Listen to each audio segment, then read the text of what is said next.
말이기도 하거든요. 우리 제일 많이 듣는 게 저기 재정건전성 얘기 제일 많이 하잖아요. 나라 망한다고. 제 열받았던 게 제 개인적으로 문재인 정부 때 혹시 기억나세요? 마지막 때? 네. 코로나 때? 그때 저기 재정 그때 자영업자들 엄청난 당하고 막 희생을 강요당하고 장사도 잘 안 되고 하는데 그분들 사실 엄청난 문을 많이 닫았잖아요. 그때 재난지원금부터 시작해가지고 사실은 자영업자들도 좀 도울 수 있게끔 재정을 좀 충분하게 재정 정책을 펴자고 했을 때 그때 홍남기인가요? 뭐 내 목을 쳐라 그러잖아요.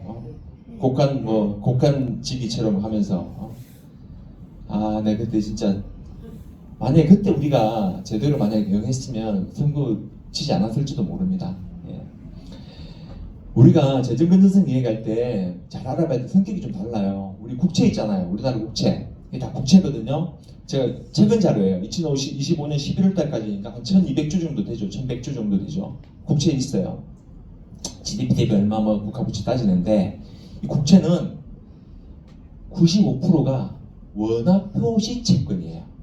우리 돈으로 찍은 거예요. 원화표시 채권. 95%가.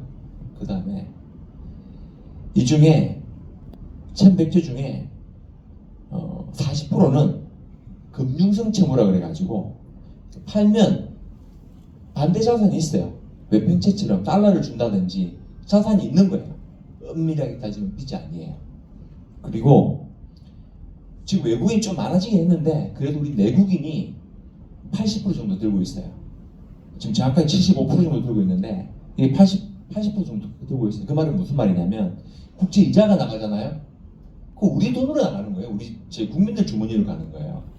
그러니까 우리나라 국채가 굉장히 건전한 정도예요. 내용을 잘 따져보면. 우리 국채도 굉장히 내용이 건전한데 저기 GDP 대비 국가 부채 비율 따지잖아요. 그래서 우리가 다른 데 보세요. 이게 G7이고요. 이게 선진국 주요 국가들의 그 GDP 대비 정부 부채 비율이에요. 우리는 저 밑에 있어요. 훨씬 낮아요. 그러니까 재정 건전성은 관리하면 좋죠. 관리하면 좋은데 현재는 굉장히 너무 건전해도 너무 건전하다. 그래서 IMF나 OECD 같은 데가 있잖아요.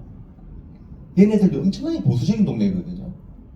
우리한테 뭐라고 그랬냐면 그때 야 니들은 그 재정 가지고 뭐하냐. 경기 그렇게 힘들고 자영업자 넘어지고 내 수석이 죽어가는데 재정 써라. 걔네들조차도 오히려 재정 정책을 좀 적극적인 재정 정책을 권고할 때예요.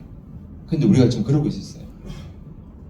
이게 얼마나 봐요. 국가 경제는 가계, 기업, 정부로 나뉘지겠죠. 세 가지 주체 있잖아요. 볼게요. 우리 가계는 돈 쓸 돈이 없어요. 가계 부채가 2014년에 1000조 원이었는데 2025년에 2000조 원으로 늘어납니다. 부동산 때문에. 이게 가처분 소득 대비 가계 부채율 200% 넘어가요. OECD 6인데 전세 보증금 포함하잖아요. 압도적 1위에요. 300% 넘어가요. 그러니까 간단하게 말해서 가계는 쓸 돈이 없다. 두 번째, 기업들도 이미 돈 많이 썼어요. 그 다음에 또 불법 개혁하고 일하는 난리 치는 바람에 투자도 할 수 없고 또 요즘 해외는 어디로 해야 돼요? 미국으로 해야 돼요. 달러 들고 미국으로 가야 된다. 국내에 투자할 수가 없어요. 그럼 누가 써야 돼요? 이럴 때는 정부가 써야 돼요. 이게 아무것도 아닌 자료 같죠? 이게 엄청난 자료예요. 이게 빨간 게 정부고요. 그 다음에 이게 파란 게 민간이잖아요. 민간이 성장률에 기여를 많이 하면 정부는 좀 놀아도 되겠죠. 그때는 재정 건전성을 지키면 돼요. 그 다음에 정부가 좀 내려와요. 그러면 민간이 좀 내려와요. 정부가 좀 올라가면 되죠. 또 민간에서 역할을 충분히 하세요. 그럼 정부가 좀 재정 건전성 지키면 돼요. 한번 보세요. 내려가면 또 올라가죠. 내려가면 올라오고 올라가면 내려가고. 이게 정부와 민간이 해야 될 역할들인 거예요. 사실은 정부가.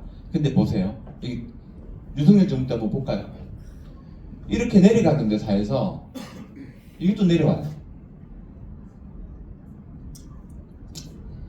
이게 재정이 제 역할이 있어요. 이게 경기를 활성화, 하는 것도 있고, 그다음 자원도 재분배하고 소득도 재분배하고 이 재정이 제 역할인데, 정부 성장, 정부가 성장률에 기여한 기여도가 제일 낮았던 거예요. 이때 윤석열 정부 때.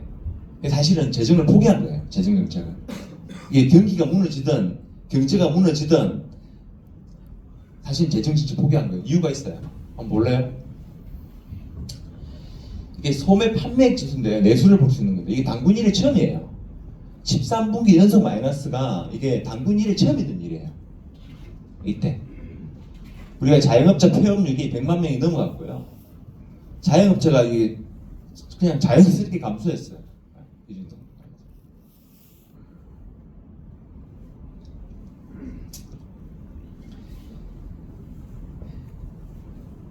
우리 재난지원금 있잖아요.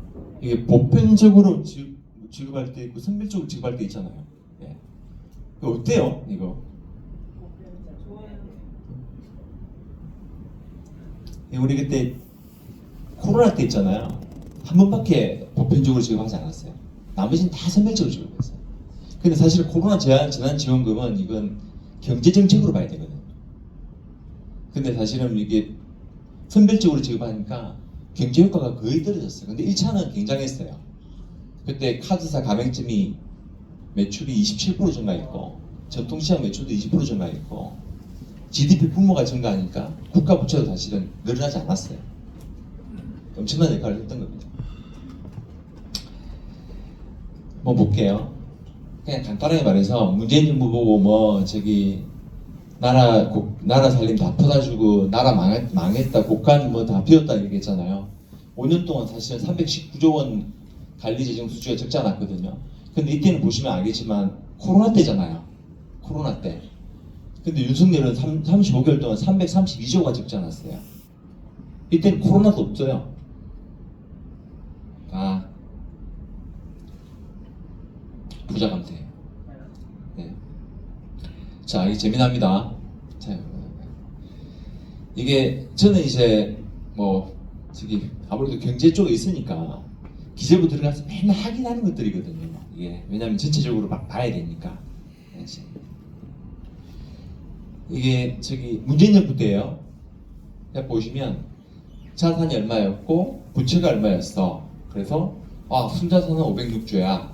이렇게 쭉 봤더니 2020년 되니까 자산은 얼마였고 부채는 얼마였어. 그래서 순자산이 얼마야. 그러면 얼마만큼 늘어났다 딱 보이죠. 한눈에 보이죠. 많이 늘어났죠. 그래서 보면 이렇게 쭉 2024년, 23년, 21 쭉 있죠. 쭉 이게 보면 국무회의 심의 국가 결산 자료가 쭉 나오거든요. 자, 이렇게 문제 하나 낼게요. 뭐 이상한 거 하나 있어요. 한번 발견 한번 해보세요. 뭐 하나 이상한 게 있어요.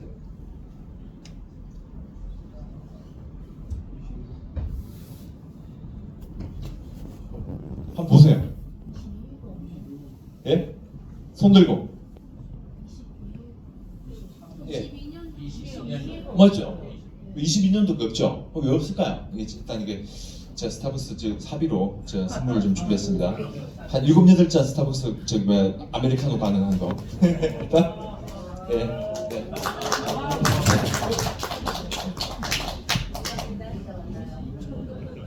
이거 기재부 홈페이지에 있는 건데요. 22년도밖에 없어요. 한번 볼게요. 왜 없는지. 와, 나 이거 찾는다고 힘들었어요.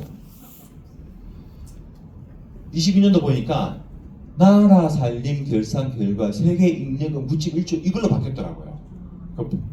이렇게 올려야 되거든요. 국가결산 국무회의 심의 여기를 이렇게 올려야 되는데 국가결산 자료는 이렇게 올려놨더라고요. 그게 왜 그럴까 내가 봤어요. 보통 때는 이렇게 적어놔요. 자, 순자산이 얼마야? 그러니까 자산이 얼마야? 부채가 얼마야? 그래서 순자산이 얼마야? 2020년에 505조였고 21년에 643조야. 그래서 증감액이 138조. 그래서 27% 순자산이 늘어났어. 한번 쫙 한눈에 볼 수 있죠. 자, 22년 어떻게 했는지 볼래요? 자산 따로 돼 있어요. 21년, 22년 뭐 이렇게 돼 있어요. 그대로 가져온 거예요, 제가. 자산 그대로 있고 부채는 이렇게 돼 있어요. 부채는 뭐 결산 대비 130건 증가. 그래서 뭐 어떻게 했다는 거예요? 모르겠는 거예요, 지금. 알고 봤더니 순자산이 510조죠. 643조에서 순자산이 510조로 줄어든 거예요. 이걸 줄어든 걸 표시하기가 싫은 거예요. 그래서 이렇게 해놓은 거예요. 사기꾼들이지 뭐. 예. 나쁜 놈들이죠 뭐. 이게 얼마나 얘네들이 나라 경제를 엉망으로 만들었냐면요. 우리가 GDP 성장하잖아요. GDP 성장하잖아요. 그죠? 경제가 성장하니까 물가가 올라가죠. 그게 명목 성장률이라고 그러거든요. 보면 명목 성장률은 보면 GDP가 이렇게 증가했어요. 그러면 국세는 무조건 늘어나야 돼요. 국세는.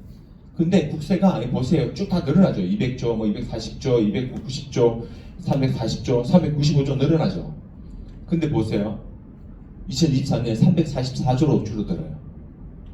그리고 지금 24년에 336조로 줄어들어요. 이게 있을 수 없는 일이에요. 이게 우리가 세수 추계를 해가지고 세수는 결손할 수 있어요. 근데 국세가 줄어드는 건 다른 문제예요.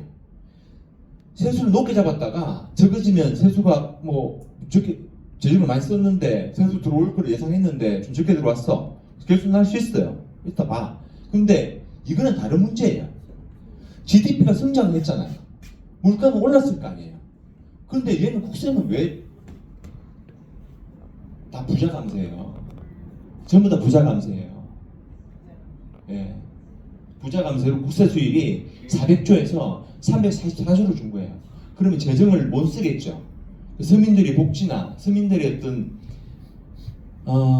경기를 살리는데 재정이 제 역할을 했을까요? 경제 포기한 거예요. 이거를